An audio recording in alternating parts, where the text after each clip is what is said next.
Assalamualaikum warahmatullahi wabarakatuh. Saya Asraf Maulana Halik akan membahas sedikit tentang geopolitik dan akan disinggung sedikit tentang geoekonomi kemudian geostrategi. Karena dalam bernegara kita memang perlu memahami tentang geopolitik ini agar kita dapat menganalisis atau memahami tentang kebijakan-kebijakan yang diterapkan oleh pemerintah atau yang dikeluarkan oleh pemerintah demi pertumbuhan ekonomi. Nah, kita di situ dapat menganalisis apakah ini sesuai atau ini memang untuk kepentingan rakyat atau seperti apa. Kita di situ dapat menganalisis. Nah, untuk memahami itu maka kita perlu juga definisi dari geopolitik itu sendiri. Kalau sederhananya, geopolitik itu adalah kekuatan politik, sebuah kekuatan politik berdasarkan geografi dari suatu negara seperti itu. Nah, semoga dengan definisi sederhana tadi teman-teman dapat memahami penjelasan saya selanjutnya seperti itu. Karena memang kalau kita ambil definisi dari para ahli, mungkin perlu mengkaji tentang bahasanya dan lain sebagainya. Makanya disederhanakan saja. Kemudian kita pahami tentang geografis Indonesia sendiri. Di Indonesia itu memiliki 5 laut di dalam negaranya. Di dalam Indonesia ini ada 5 laut seperti itu. Dan itu jarang sekali dimiliki oleh negara-negara lain. Jarang ada negara yang memiliki laut di dalam negaranya seperti itu. Dan Indonesia memiliki itu. Kemudian kita bahas juga tentang jalur perdagangan. Dari jalur perdagangan atau kita sama-sama ketahui bahwa jalur perdagangan itu adalah selat seperti itu ya. Selat yang ada di dunia ini yang kita ketahui, selat perdagangan utama itu ada 6 selat seperti itu. Ada 6 selat perdagangan utama, jalur perdagangan utama di dunia ini. Dan 4 jalurnya itu ada di Indonesia, yaitu Selat Malaka, kemudian Selat Sunda, Selat Makassar, dan Selat Lombok. Jadi kenapa disebut sebagai selat utama atau major street seperti itu? Karena di sini tempat berlululantahnya kapal-kapal niaga besar seperti tanker, kemudian mother vessel yang ngangkut kontainer-kontainer besar itu. Ini selat inilah yang menjadi jalur perdagangan bagi kapal-kapal itu. Nah, kita lihat dari jalur perdagangan negara-negara lain yang melewati Indonesia. Kita lihat misalkan Jepang masuk dari utara ke Selat Makassar, kemudian ke Selat Lombok, kemudian belok kiri ke arah Timur Tengah sama Eropa itu untuk melakukan perdagangan. Nah, itu Jepang itu untuk melakukan ekspor itu melewati selat-selat yang ada di Indonesia. Kemudian selanjutnya kita lihat Australia misalkan mau ekspor batu bara nih sama nikel dan lain sebagainya. Itu kalau Australia mau ekspor itu akan lewat Selat Lombok, kemudian Selat Makassar, kemudian ke arah utara Indonesia, yaitu menuju kita tahu bahwa di selat utara Indonesia itu adalah negara-negara industri atau negara-negara produksi. Nah, untuk melakukan ekspor, si Australia ini itu melewati Indonesia ke arah negara-negara produksi tadi. Kemudian kita lihat China misalkan. China untuk mengangkut barang ekspor, jalur perdagangannya itu melalui Laut China Selatan, kemudian turun ke arah Natuna, sama selat Malaka, kemudian ke Singapura dan ke Malaysia juga, dan tergantung dengan tujuan perdagangannya kemana seperti itu. Nah, di sini menariknya bahwa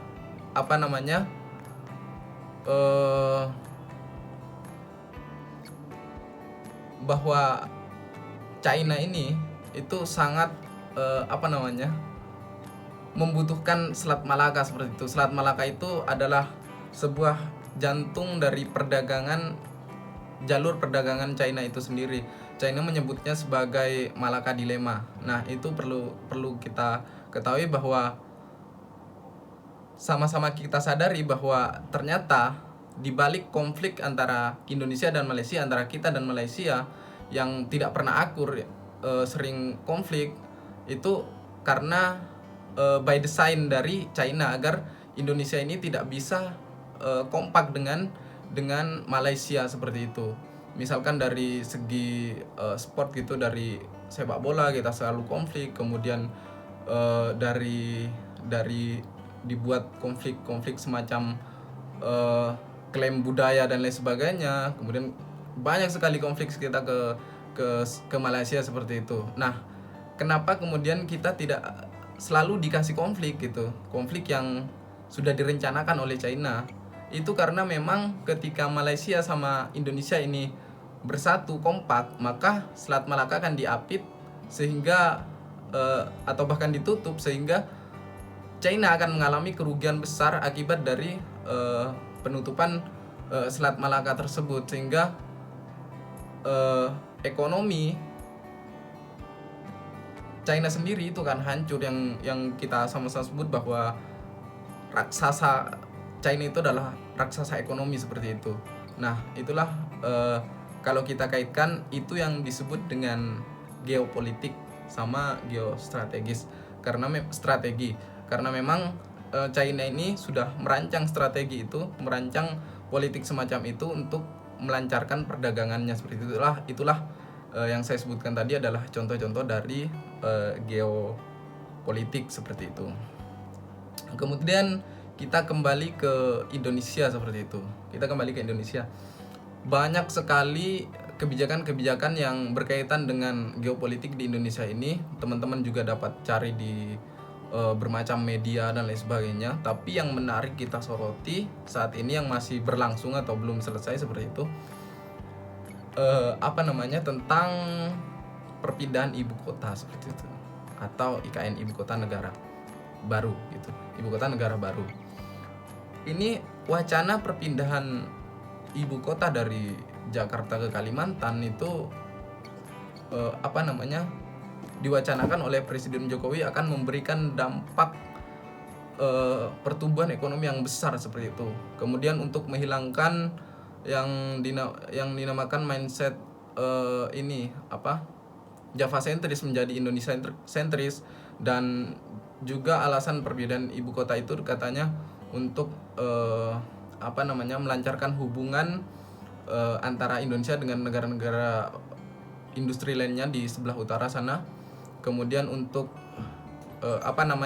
membangun ekonomi Indonesia dari seluruh pulau-pulau, misalkan di timur sana, di Papua, kemudian akan dibangun secara merata ketika ibu kota ini pindah seperti itu.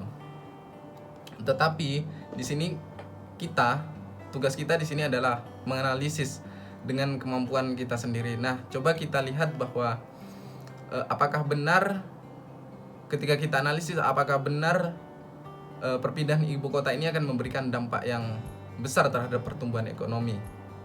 Karena memang kalau kita lihat bahwa akhir-akhir ini akibat dari perpindahan ibu kota itu sering terjadi konflik antar suku atau perang-perang saudara seperti itu. Saat disinilah kelengahan masyarakat atau rakyat akan teruji. Di saat sentimen kesukuan itu dinyalakan, maka eksavator sudah mereka siapkan. Lalu ketika kita sibuk berperang, maka hutan sama tanah adat kemudian hilang, pohon-pohon akan hilang diganti sama beton seperti itu, maka proyek akan berjalan dengan lancar seperti itu. Kita tidak memperhatikan proyek itu lagi berjalan, melainkan kita memperhatikan tentang ego kita sendiri memerangi saudara kita sendiri seperti itu. Maka disitulah kesempatan pemerintah akan mengambil hutan-hutan kita yang dikatakan sebagai paru-paru dunia, karena memang hutan Kalimantan ini makin tahun ke tahun itu makin merosot, ditambah lagi dengan perpindahan ibu kota, maka saya kira akan habis semua hutan-hutan, maka ekosistem akan tidak seimbang seperti itu. Nah, kemudian kalau kita bertanya tentang dampak terhadap ekonomi, kita dapat melihat bahwa sebesar mana dampaknya terhadap pertumbuhan ekonomi perpindahan ibu kota ini. Mari kita lihat tentang saya menemukan kajian secara makro itu pertumbuhan yang dampak dari perpindahan ibu kota ini memiliki dampak pertumbuhan ekonomi sebesar 0,02% itu untuk jangka pendek. Kemudian untuk jangka panjangnya 0,00% seperti itu. Itu menurut kajian makro seperti itu. Itu artinya kita bertaruh membabat hutan, kemudian mengambil hutang dari negara lain, kemudian bekerja sama dengan asing dan swasta, kemudian hilangnya kedaulatan, itu ditukar dengan dampak pertumbuhan ekonomi yang hanya sebesar 0,00%. Kemudian di sini kita bertanya, kita dapat apa? Rakyat ini kita dapat apa dari itu semua yang saya bilang bahwa pengorbanan kita sudah sangat luar biasa dengan menghilangkan hutan kita, menambah hutang kita, kemudian kedaulatan kita sudah hilang, ditukar dengan pertumbuhan ekonomi yang 0,00%, meskipun itu cuma hanya sebatas kajian, belum terjadi kan seperti itu. Tapi kita di situ bertanya-tanya, kita ini dapat apa? Apakah kita hanya mendapatkan luka-luka konflik yang saat ini terjadi seperti itu? Nah, itulah analisis yang coba kita sama-sama pikirkan, bahwa ternyata meskipun hanya sebuah analisis, ternyata perpindahan ibu kota ini dapat kita katakan bahwa lebih banyak mudaratnya daripada kebaikan-kebaikan atau keuntungan-keuntungan yang kita dapatkan seperti itu.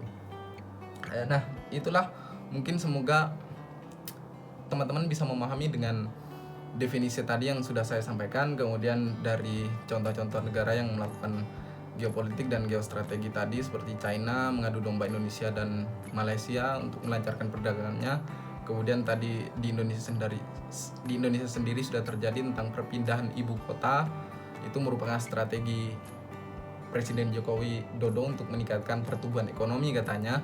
Tapi setelah kita analisis tadi, ternyata dampaknya banyak. Kemudian secara kajian makro juga dampak pertumbuhan ekonominya 0 gitu ya. Kemudian dampak buruknya itu banyak tentang lingkungan, kehancuran lingkungan, kemudian kehancuran kedaulatan kita, kemudian hilangnya hutan-hutan adat, itu dibabat semua seperti itu. Mungkin itu yang dapat saya sampaikan, kurang dan lebihnya mohon maaf. Terima kasih sudah menonton. Wassalamualaikum warahmatullahi wabarakatuh.